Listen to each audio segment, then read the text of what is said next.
a question that always puzzled me, and it does a tremendous number of us, is how can you take two salespeople that on paper look like they should both be extremely successful. They got great job backgrounds. They've shown they have good work ethics. They've got leadership skills. And yet you could put two of them out in the field of sales, and sometimes you'll find out that one makes it and one doesn't.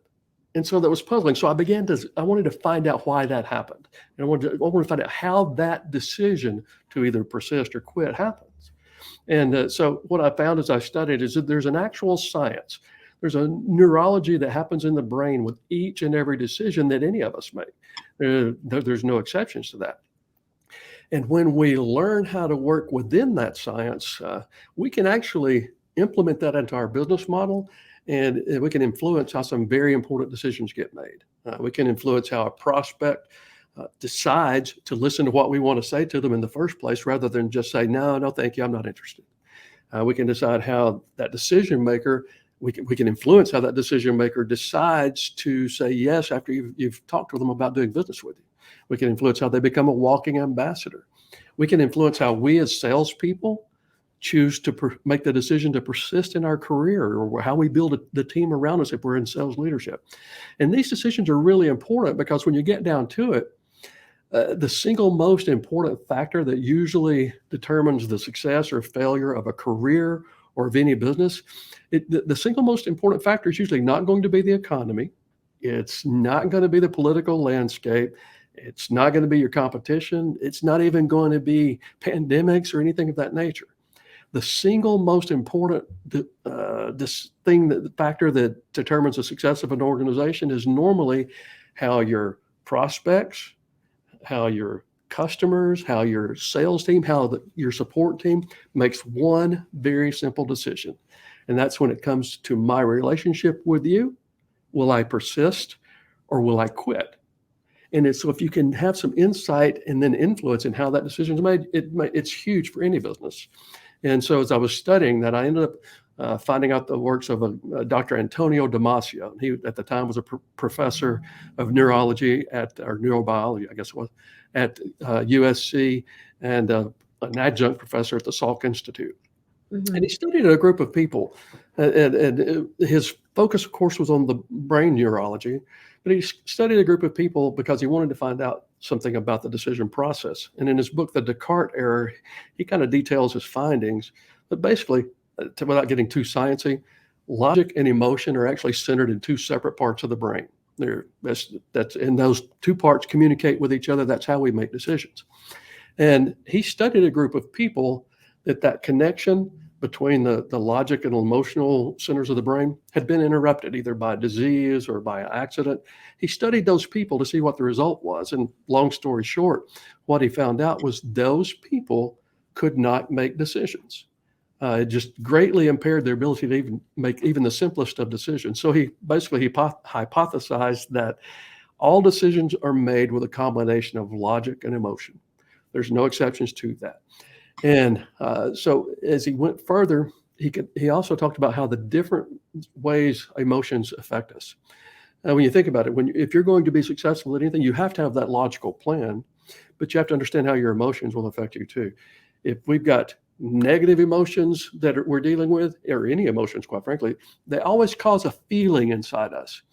If it's a negative emotion like fear, anger, loneliness, whatever, it's some sort of a negative emotion, that feeling that it creates is an uncomfortable feeling. And we have a somatic marker that links that feeling to that activity, and we don't want to do that anymore. And every time that feeling comes back up, whatever's happening at the time, we don't want to do it because it becomes ingrained into our psyche or whatever.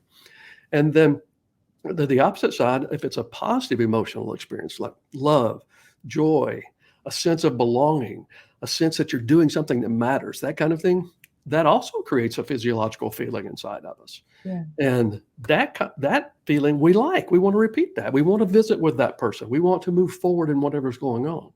And so as I began the fusion points work and how it kind of all came to be, I realized that it's the combination of logic and positive emotion that moves things forward. And as a matter of fact, if you have the negative emotion and logic happening at the same time, you'll have a collision point. And whatever's happening at that point, the interaction is not going to continue forward very much. But when it's a positive emotional experience, someone's enjoying the interaction. You're providing value above and beyond the transaction would really require. You're providing value even before you have that first appointment with a person. When that positive emotion connects with the logic, then what you have happen is someone likes the experience and they want to move forward. Yeah. And I define fusion points as that unifying moment when logic and positive emotion merge and ignite, and it creates commitment, acceleration, energy. It's a great thing. And what I do, the branding that I've kind of built around that, fusion points engage the science of persistence, is I coach salespeople or sales leaders, whether they're a sales manager of some sort or they're an entrepreneur, how to intentionally create fusion points inside their whole business model, from prospecting to the sales process itself, the sales conversations, to creating that loyal customer that won't leave you no matter what, to even building the relationships in their team so that the result is those relationships persist. And when you can make the relationships persist, then you put yourself in a position where your company can greatly succeed. And that's kind of the whole branding behind it. It may be too much of an explanation. I apologize if it was. So. No, it's not. I'm actually taking notes, using that science in building a sales model. Absolutely. You think about it, even in prospecting, when I'm teaching a salesperson in prospecting, I say, before you even ask for that first appointment, you want to do something where you're providing some sort of value to that potential, that prospect, before you even ask for that first appointment. And then when you do that, they've already got a positive connection with you. It was something that was useful for them, and it will give them that sense. It doesn't mean you're going to get every single sale to still happen, but what will happen is all of a sudden now they like you already and they don't even know you yet. And so then when you ask for that first meeting, and there's a process I teach, I won't go through all of that because it will get very technical. Well, if anybody is interested in learning that, they can always go to your website, jeffcwest.com. And there's so much valuable material that you have there already that people can learn from. And then, of course, they could reach out to you to learn more about the fusion points and the engaging the science of persistence and building a sales model through that, because it does give your business certainty. So a lot of the times we hear this all the time as salespeople. Your job or your work or your career is not, what's the word? It's not secure. Right.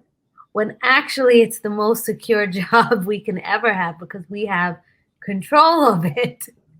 Yeah, I've had a very happy life not being in control of that, I guess.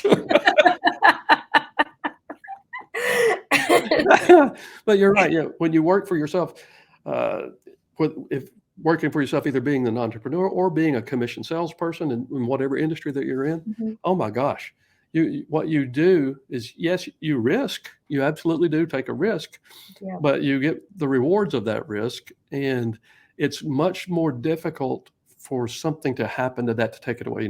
You can be with a company that goes under if you're an employee. You can be with a company that goes under if you're in sales. Yeah. But the truth is, when I decided that I would work for me, I knew I had been good in sales with what I had done in the past. Even with the uniform company that I was with, I was one of the tops in the nation.